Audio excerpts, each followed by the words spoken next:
I'm very excited to be here today. The first topic I'm going to tell you about that there's already been a good amount of discussion about is a new folding engine that has appeared on Eterna. And so that's EternaFold. It is a model that was machine learned from Eterna data. And so I'm going to tell you a bit about how this came to be and how we believe that it's the best at what it does. And I want to tell you just exactly how we measure that and what the comparisons are. This question of predicting a secondary structure given an RNA sequence is one that has been a long-standing problem in bioinformatics. And I think Eterna players might be the community who best understand the implications and the difficulty that can come with this prediction problem. In the last 40 years of development on this, there's been a number of models that have come out that are widely used by RNA biologists, and you may recognize two of them in particular because Vienna and NUPAC have also become folding engines in Eterna. They are based on a biophysical model of how energetics of RNA should operate, and some of the numbers or they're referred to as the nearest neighbor free energies that you see within an Eterna game. In Vienna and NUPAC, some of those come from experimental measurements, but for the rest of them, the developers use their best human intuition, you might say, to fit the rest. So since those types of models, there's been a number of other types that have emerged that use other types of statistical and machine learning methods to get values for those same nearest neighbor free energies. And so a big question for anyone wanting to use one of these packages is which one is the best to use? Traditionally, the way people have compared these engines is to create a data set of natural RNAs and then make predictions of the structures and then do an accuracy comparison that way. So just here I'm showing the webpage of one of the largest data sets of natural RNAs. There's kind of a problem if you use natural RNAs though, because some are way more abundant than others. So for instance, tRNAs, if you look at these, so our fam consists of a bunch of aligned sequences for each family of natural RNAs. There's over 1 million full alignments, whereas for this glutamine riboswitch, there's way orders of magnitude less. So if you're using natural RNAs, you have to take care to select ones that aren't over biasing, so that you're not just creating a model that gives you the perfect tRNA model. So, but if you go and do the right checks and take one best sequence from each of these families and do this type of structure prediction, you see that there's very little difference in the accuracy that you get between Vienna, NUPAC, RNA structure, and then two other newer models that I'll be talking about, RNAsoft and ContraFold. Maybe Vienna has a little bit of a bump. But another point is that there's many more types of predictions that we would like to be able to do with these packages that go beyond just predicting a single structure that Eterna has pioneered in a way and helped us come up with the data to do this. So for instance, a high throughput way that we can get information on RNA structure is through chemical mapping. And so wouldn't it be great if we had a package that could accurately predict what the chemical mapping or the reactivity of a molecule might be? Or if we want to design a riboswitch, wouldn't it be nice if we had a package that could predict more accurately what the fold change of our riboswitch might be? And so to that end, we assembled a database of basically, I think, the vast majority of the Eterna data so far to date, and compiled it in a way that we could then make independent tests for both of these types of predictions for all of the packages that I showed you in an earlier slide. And so first I'm going to tell you just a bit about how we use Eterna constructs to rank these packages and then what the results of that ranking was. And one point that I want to bring up is that the Eterna data has a huge amount of structural abundance, and contains structures that we would be very unlikely to see in nature.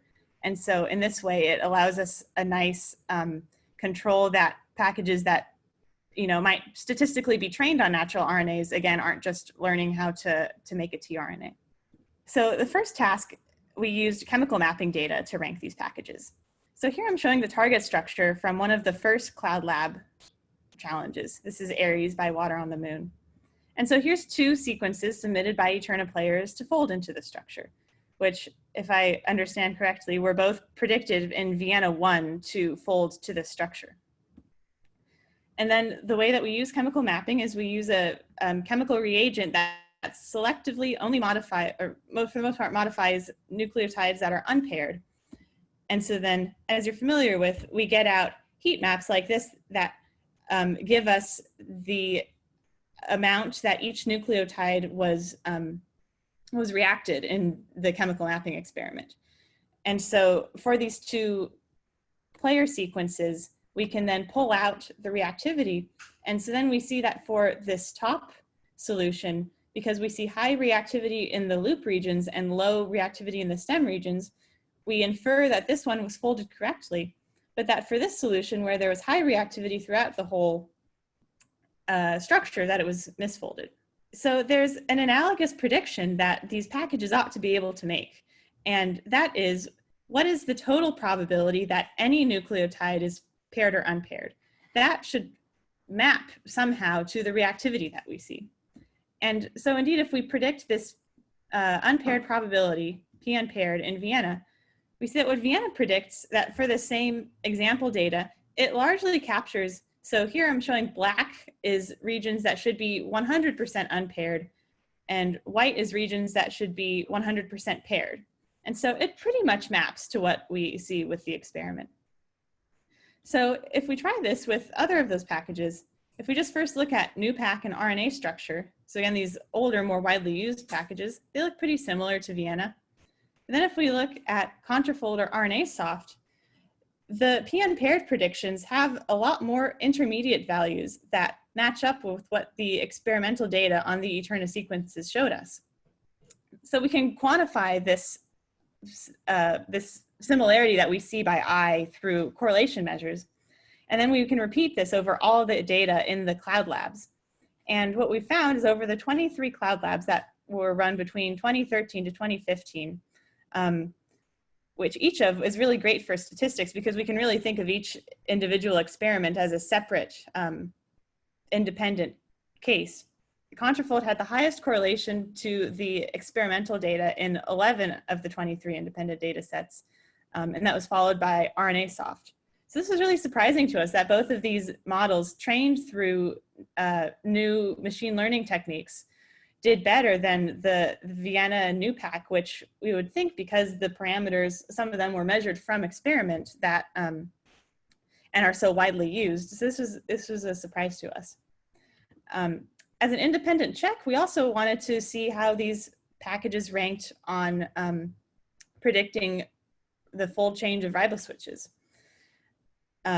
So again, this is probably a challenge that Eterna players are much more intimately familiar with than I am. But the goal here is to design a RNA that switches between two states given the presence or absence of some input aptamer. And so then here, to predict the probability of MS2 binding, we can look at what each package predicts to be the probability of this last base pair in the stem of the MS2 hairpin forming. And so here I'm showing, again, that probability of the MS2 aptamer forming as predicted by each of these packages versus experiment. And so for these first three, again, Vienna, NUPAC, and RNA structure, the correlations and the RMSE, two different ways to just measure the similarity, are significantly lower than ContraFold and RNA-soft. And again, there were something like 7 different rounds of Riboswitch challenges, and we see similar trends in the correlation for this over all of those rounds and across different types of input ligands as well. And this is also tried on the ribologic switches from Michelle Wu. So this was interesting to see that, in particular, that ContraFold, this model that was developed through a machine learning method, did so much better at these prediction tasks. And so we wanted to ask, if we could feed in this Eterna data to this type of machine learning model, could we make an even better model? And so that's how the model EternaFold was born. I should note that it was inspired in large part by former efforts from Stanford computer scientists who have worked on similar models.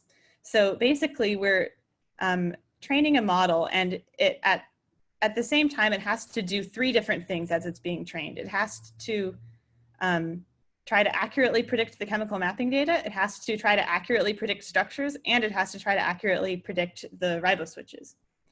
And so we did indeed find that EternaFold did better at test sets within this Eterna data.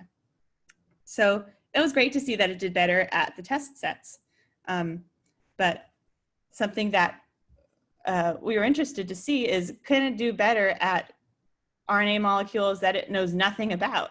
And there's a lot of chemical mapping data on very large RNAs that other groups have studied.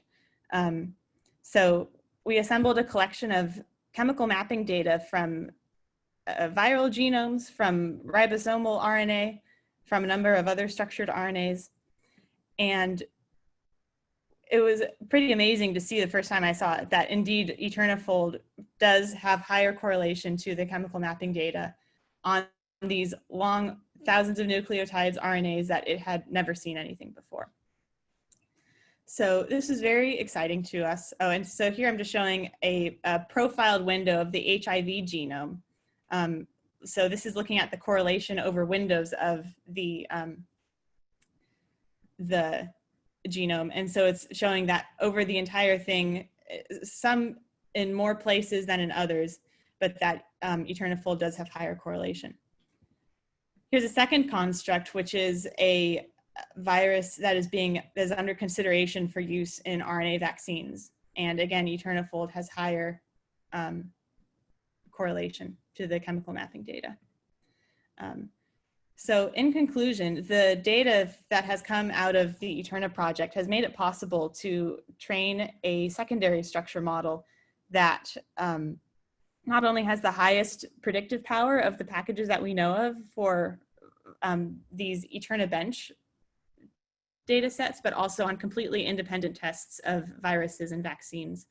And I think it's quite remarkable that Eterna data has made this possible. And it's entirely thanks to the players who have contributed solutions. And it's due to this diversity of sequences and of structures that have been in these data sets.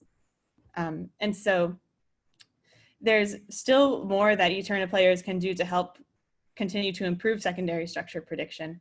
As EternaFold is used more widely, it would be something that I tried to do and failed at. If we can find specific locations and see where Vienna and EternaFold differ the most, that would be really useful to know where we might be able to continue to improve folding engines going forward.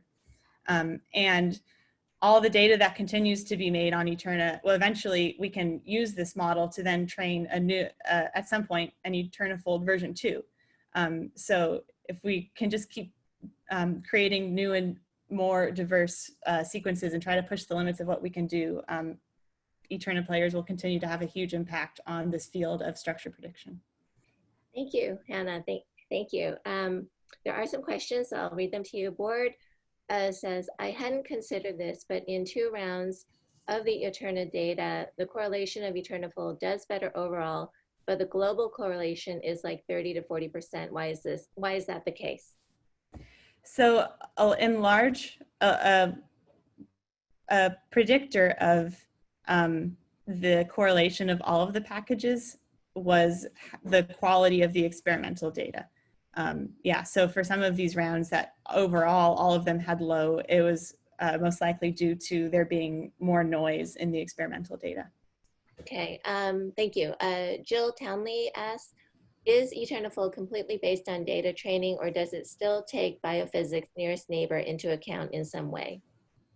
That's a great question. So it's training the biophysics model, one might say.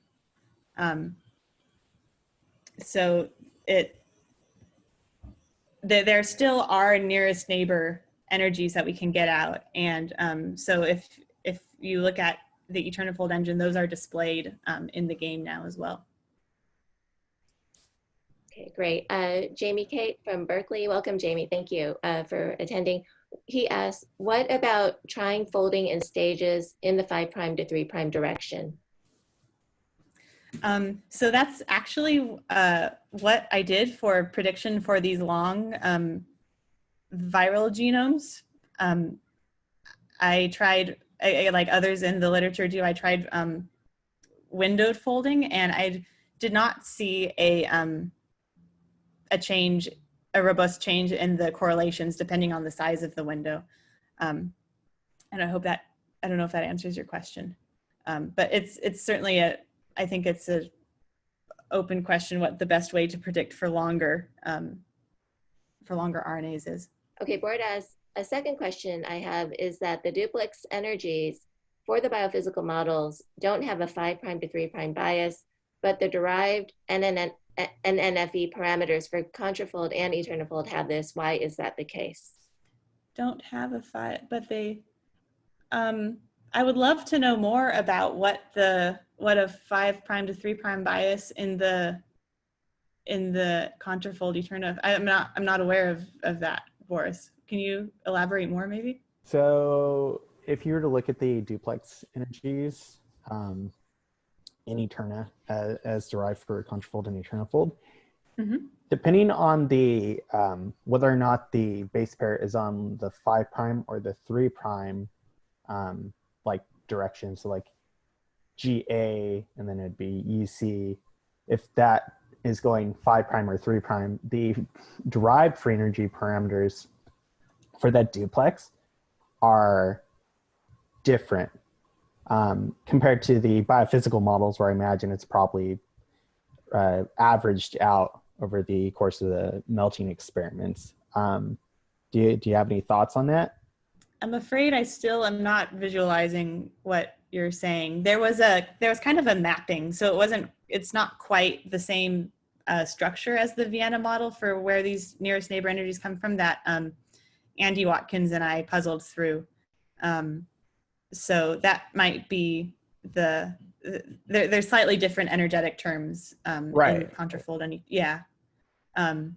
So it is probably due to that translation, but I would love to talk with you more about, I'm still not sure I understand. Yeah, we can just talk about it either later in the conference or offline on another forum or something. Okay, great, thanks. And maybe this Thank you, yeah. Last question. So Joseph McLaughlin asks, there is still a restriction on adding aptamers in Puzzle Maker. Was the decision to omit this feature due to EternaFold itself? And if so, why? EternaFold should be entirely capable of handling aptamers similar to other folding engines. So I'm not sure about that's something I need to talk to Andy about. So presumably that's just our implementation of EternaFold / contrafold doesn't fully support it for some reason. So I'll ask him about it. I don't know what the deal is there. I could clarify that. I think Hannah has coded up a very good way to handle aptamers in all the folding engines that is superior to what we had originally in Eterna for the original folding engine, for the Vienna folding engine. And it's superior in that it handles, it can handle even aptamers and motifs that are like three-way junctions and or internal loops in a way that's more thermodynamically reasonable. Now, what that means is that our two-state switch and three-state switch puzzles, we can definitely make EternaFold versions of those, but they'll have to switch to this new way of handling the energetics. So can we? So that's a little project, yeah. Can we implement that for other folding engines as well, like for Indiana? Yeah, do it for all of them, and then we need to flag that for our switches that we have in Eterna up to this point. We'll have to have a flag that says this is the old school. Yeah, there's actually already a couple of different versions. Okay. There's an older, the current version is like switch 2.5 technically, because there is an original version that was adjusted a couple of times. So I think handling for that kind of thing is already there. Okay, good. And Boris is saying nice. Switch 3.0. Yeah. And Okay. Andy's making a comment that it's an irritating why it's not already there. It's an irritating technical limitation in Puzzle Maker specifically that could absolutely be overcome.